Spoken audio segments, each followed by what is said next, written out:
No one in the city could explain why the millionaire's mansion felt so silent despite its size. Wealth filled every corner, yet peace never stayed long. From the first moment the twins were born, everything changed. Doctors spoke gently, caregivers tried their best, but nothing prepared the household for the daily storms that followed. The twins saw the world differently, and the world didn't know how to meet them halfway. Nannies quit. Specialists walked away. Even money couldn't buy calm. Then one quiet morning, a maid arrived with her daughter, and nothing would ever be the same again. The twins reacted to the world in ways most people didn't understand. Sounds felt louder, emotions came faster, and routines mattered more than anything. Every new helper tried control instead of patience, order instead of understanding. The house became a cycle of hope and disappointment. The millionaire watched from a distance, heart heavy, blaming himself for problems no fortune could solve. He never imagined change would come from someone who owned nothing but kindness. The maid kept her eyes down and her voice soft. She had learned long ago that survival meant staying invisible. Her daughter, however, noticed everything. She saw how the twins flinched at sudden noise, how they relaxed when sunlight hit the floor just right, how fear hid behind their silence.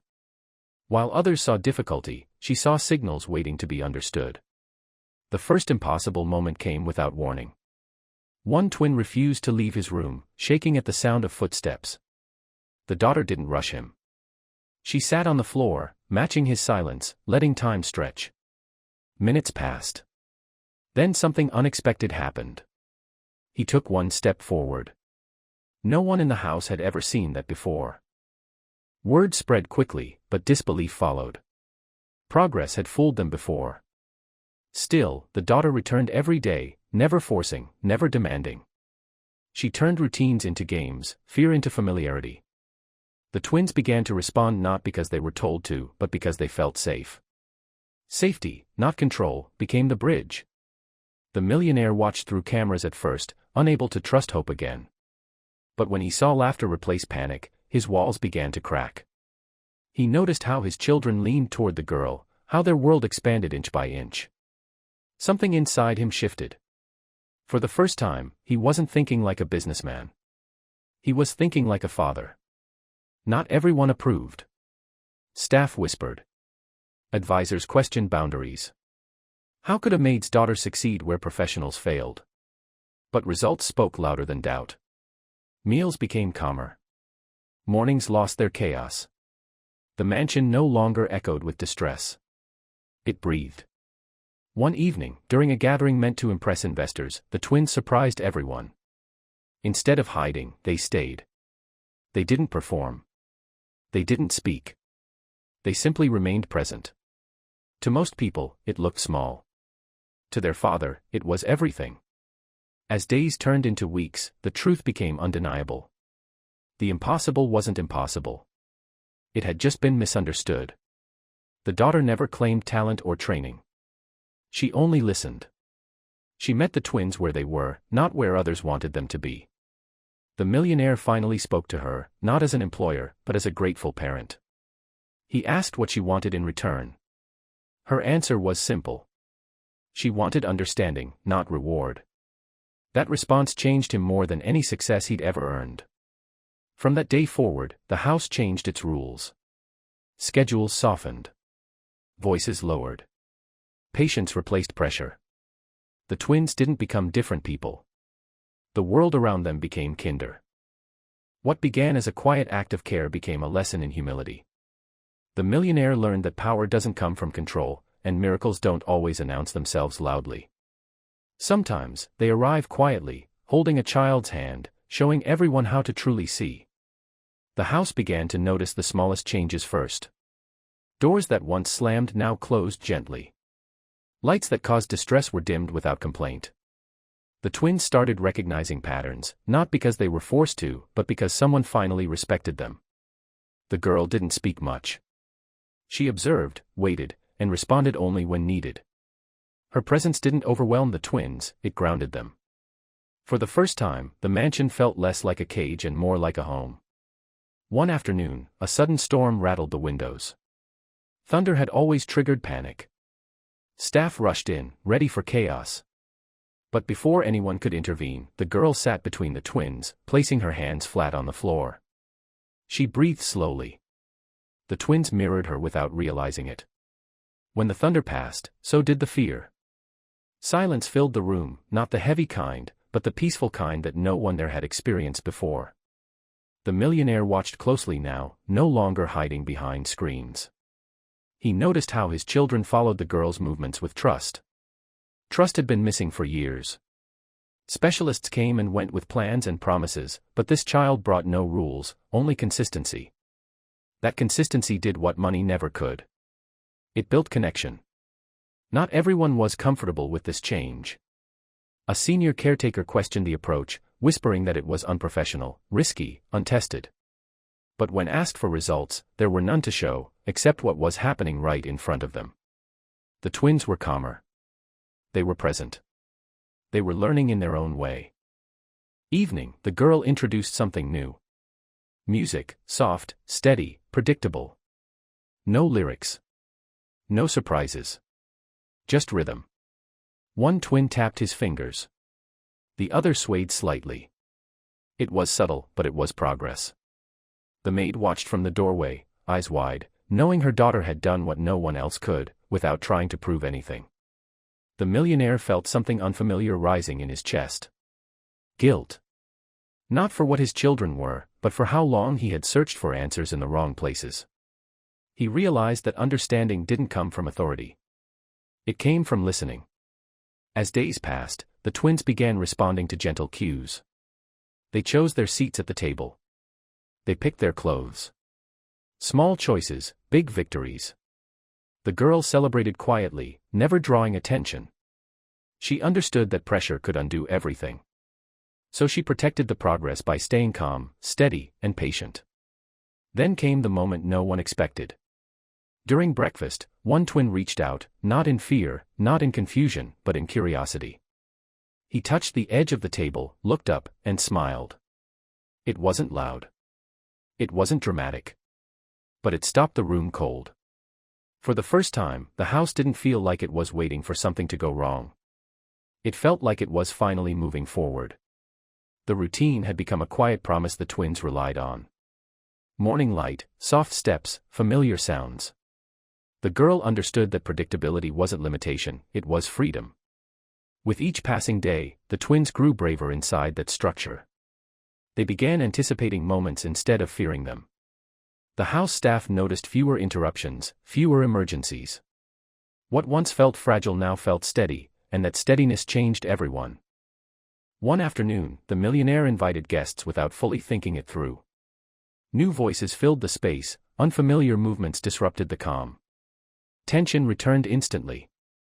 The twins froze. Instead of reacting with alarm, the girl adjusted.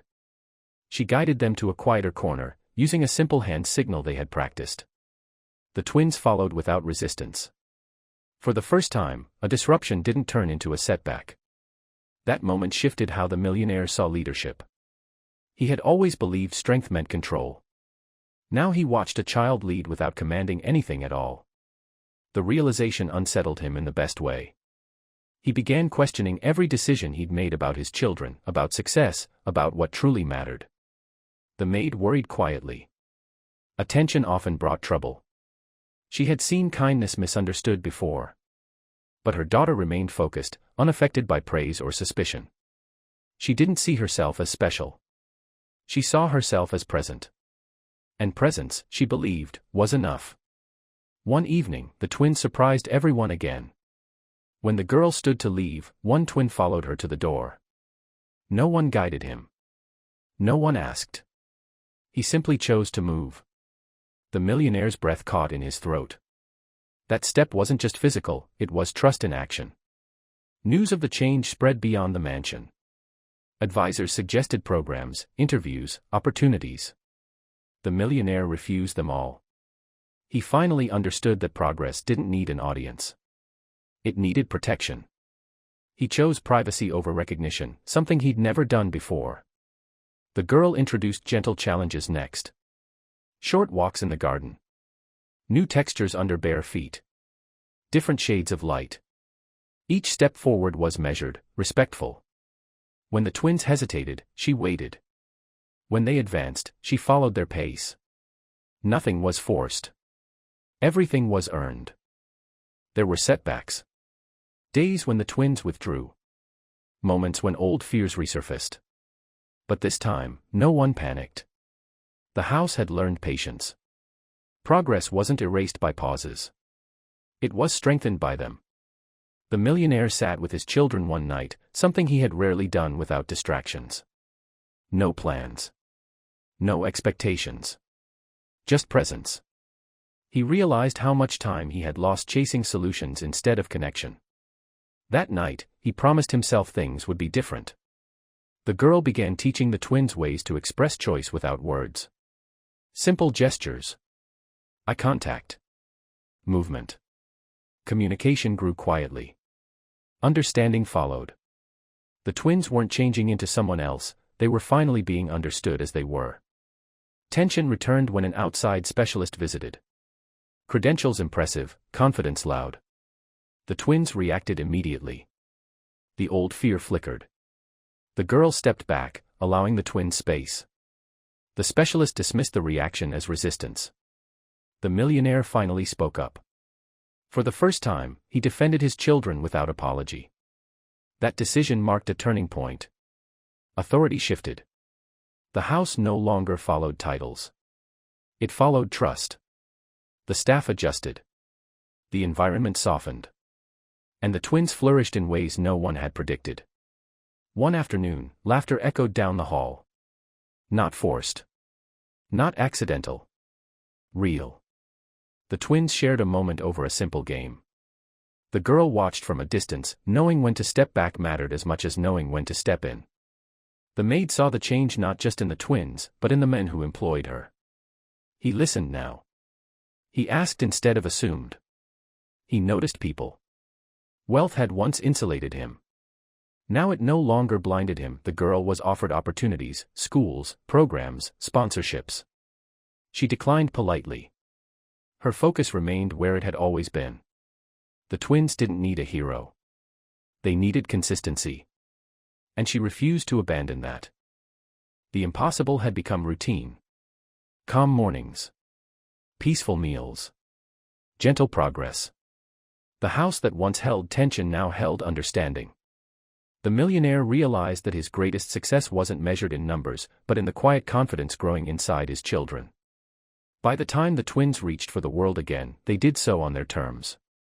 And everyone around them learned the same lesson. The most powerful change doesn't come from force. It comes from patience, respect, and someone willing to truly see.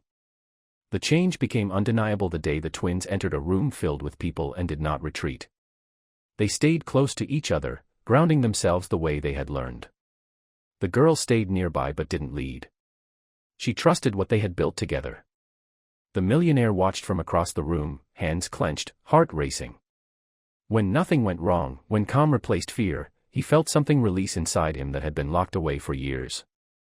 That night, he spoke honestly with his children for the first time, not with words, but with presence. He sat with them, followed their rhythm, allowed silence to exist without trying to fix it. The twins leaned into that quiet connection. It wasn't dramatic. It didn't need to be. It was real, and that made it powerful.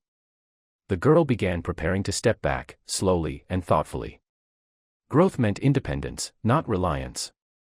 She reduced her guidance, giving the twins space to choose, to try, to pause. They hesitated at first, then surprised everyone by navigating familiar routines without her cues. Each success belonged to them alone. The maid noticed her daughter growing too. Confidence replaced caution. Not pride, but purpose. She had learned something rare, that true impact doesn't announce itself. It changes, lives quietly and moves on. Still, the mother worried. Good things often didn't last in their world. One evening, the millionaire called them both into his study. Not to offer reward, not to make a speech, but to say thank you. No contracts. No conditions. Just gratitude. He acknowledged that what his children gained couldn't be measured or repaid. It could only be honored. The twins sensed the shift. They moved through the house with familiarity now, no longer as guests in their own home. Fear no longer ruled their days. Curiosity began taking its place. The future no longer felt like something to survive. It felt like something to explore. The girl said her goodbyes gently. No tears. No promises. She reminded the twins of what they already knew, that strength lived inside them. As she walked away, one twin turned back, lifted his hand, and waved. It was small. It was everything. Life continued, quieter but fuller. The millionaire changed how he lived, how he led, how he listened. He stopped chasing solutions and started building understanding. The mansion remained large, but it no longer felt empty. Years later, when asked what changed his life, he never mentioned money or influence. He spoke of patience. Of respect. Of a child who showed him that the impossible was only impossible when people refused to see differently. And somewhere beyond the gates of that mansion, a girl continued living simply, carrying a lesson few ever learn, that sometimes the greatest impact comes not from trying to change the world, but from meeting it exactly where it is. The story never needed applause. It had already done what it came to do.